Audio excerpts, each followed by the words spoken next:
Good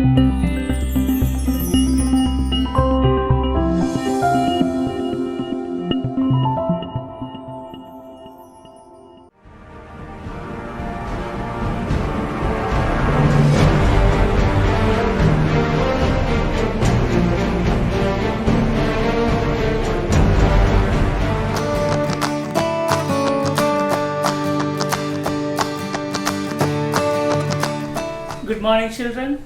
Welcome to your first basic science class. In today's class, we are going to discuss our first chapter, Know the Plant World Closely. As you can see, we have totally 5 chapters in our part 1 textbook. From these 5 chapters, we are going to discuss the first chapter today. That is, Know the Plant World Closely. At the end of this video, you will be able to identify the parts of plants that we can take in as food and the process of photosynthesis. Let's move to the chapter. Did you see these pictures? Yes, these are pictures of food items or the things that we can eat. What is the source of these food items? Some of these are your favorite ones, isn't it?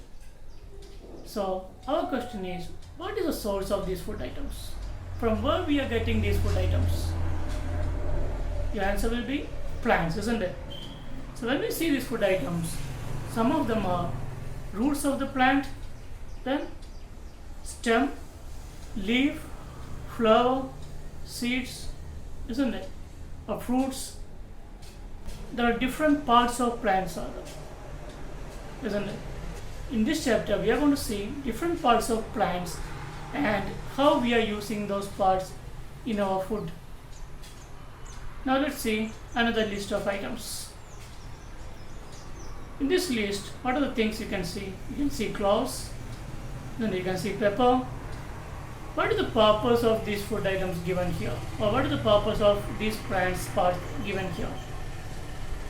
We are using these things as spices. Yes, very good. We are using these things as spices. We are adding this in our curry. We are making masalas by using these things, isn't it? So we are taking these parts of the plants as spices. Now you can see another list of plants. What is the use of these plants?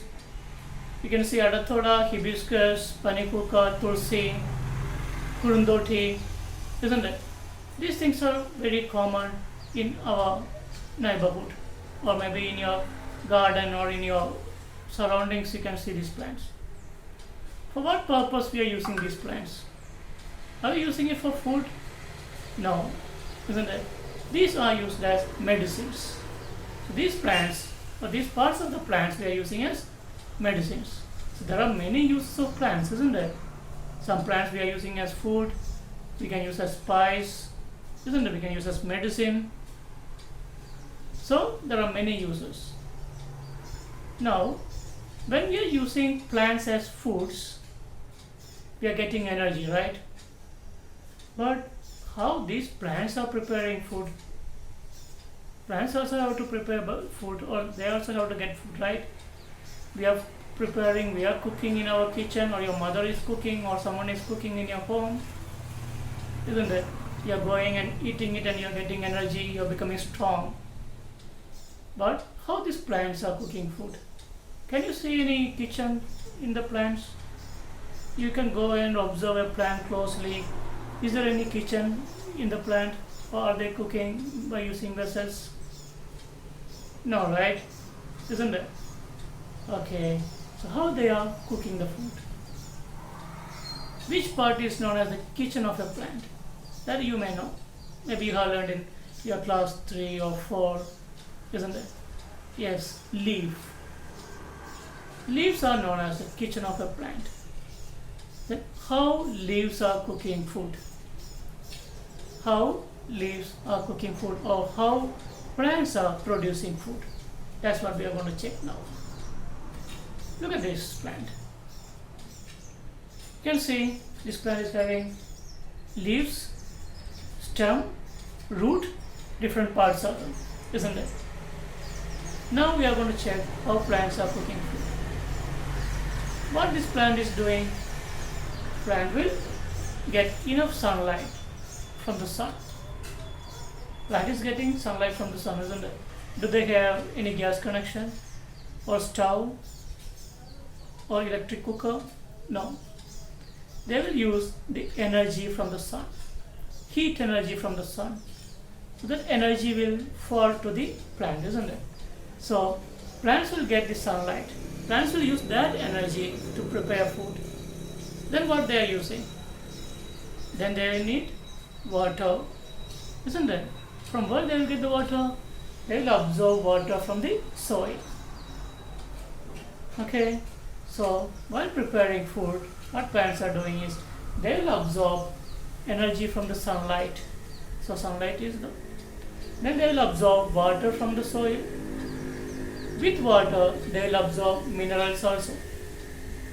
The minerals they require to grow.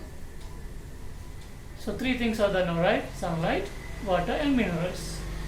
Then one more thing they will absorb from the air. You all know that, right? Carbon dioxide. And plants will absorb carbon dioxide from the air. How they are absorbing carbon dioxide? Do they have any nose to take in carbon dioxide? They don't have any nose, right? Maybe in cartoons you can see, but in real plants there is no nose. So how these plants are absorbing carbon dioxide? They will absorb the carbon dioxide through small pores under the leaf. Under the leaf there are small pores. The name of that hole is stomata. The name of that hole is stomata. So plants will absorb carbon dioxide through that small holes or pores. And the name of that pore is stomata. Stomata will open and carbon dioxide will go into the leaf. So now we got four things. Sunlight, isn't it? From the top sunlight is falling. Then water and minerals are absorbed through the roots. It goes through the stem and reaches to the leaf. In leaf, carbon dioxide is absorbed through the leaves, through stomata. And there is one more thing present in leaf.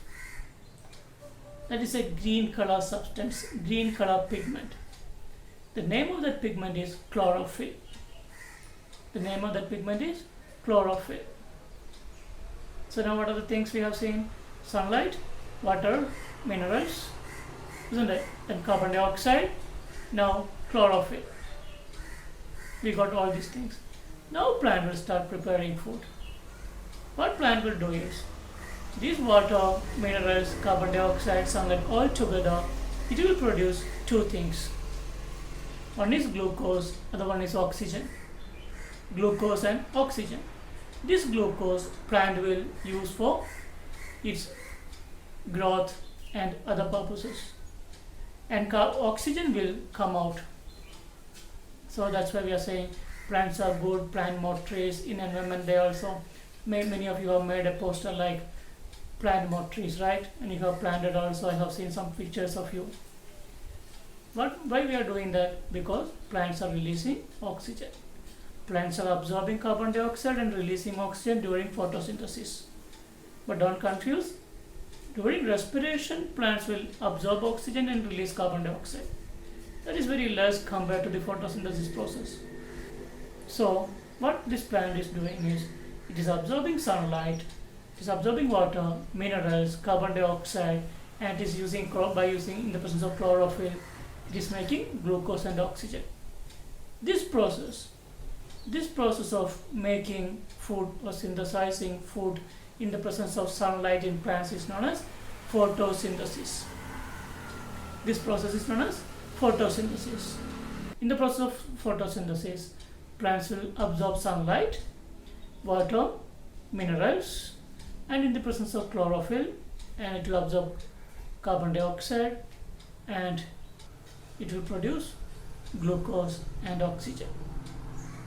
Okay, this process is known as photosynthesis. This process is known as photosynthesis. Now we can see the equation of photosynthesis. Can you see that? Yes, carbon dioxide plus water gives glucose and oxygen. in the presence of sunlight and chlorophyll. That's what photosynthesis is.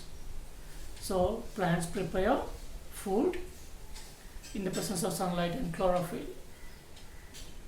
Carbon dioxide plus water gives glucose and oxygen. This process is known as photosynthesis.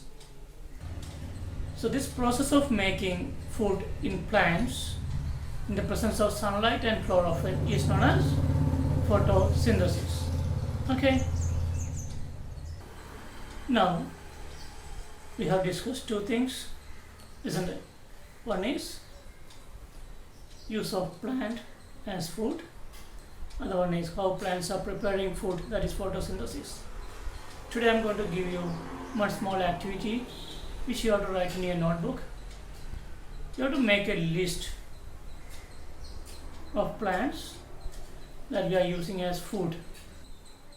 In that list you have to write 2 roots which we are using as food, 2 leaves which we are using as food, 2 flowers which we are using as food, and 2 stems which we are using as food.